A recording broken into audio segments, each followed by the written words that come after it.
Hey guys, it's Alicia. If you guys is considering or planning to come to UK and study, I think there is some stuff that you might want to know before you come to UK. Of course, by now you've probably done a lot of research about your UK visa, your student accommodation, and most importantly is your university and your course. So I'm gonna share with you some of my experience that I only find out when I was here. So yeah, let's get started. Number one, Christmas. Christmas is a huge thing in UK and most of the shop will be closed. Some of the shop might actually even close for a few days.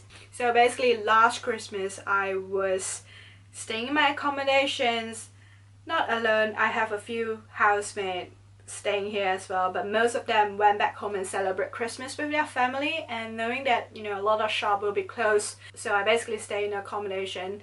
And the highlight of the day was I set the fire alarm off. Yep. Number two, most of the shop close early on Sunday. If you're from Asia, you probably experienced that, most of the shop open till late night or even 24 hours.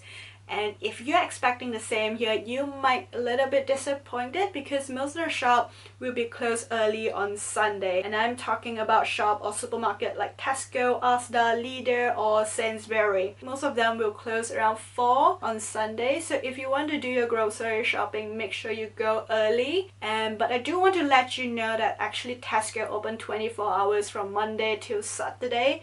And personally, I really like to do my midnight shopping at Tesco because it's way lesser people, way quiet, and I actually spend more money during my midnight shopping.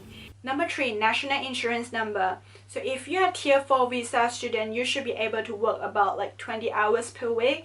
And if you're not sure, you can check on your BRP card. It should be stated how many hours you can work for a week. Before you start looking for a part-time job, you should apply national insurance number. It's a must and you can only apply when you are in the UK.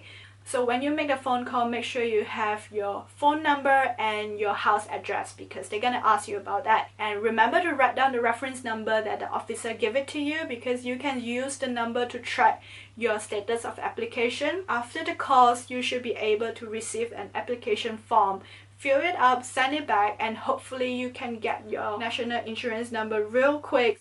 Number four, teaching method and the grading system. Teaching method in the UK might be a bit different than your home country. My lecturer emphasis on doing lots of research, so I find myself doing a lot of research for my assignment most of the time. And I do want to specifically mention about the grading system in the UK because it's totally different from mine. So last semester I keep hearing people saying like hopefully I can get 2-1 or 2-2, and I wasn't sure what is it about until I went into feedback sessions with my lecturer and they explained. So basically the grading system in the UK goes from first, which equivalent has an A, to 2-1 or 2-2 to third, which means you pass but you got the lowest grade. Hopefully by now you know more about studying in the UK, and if you have more questions, comment below. That's all for now. I hope you enjoyed the video. Thank you!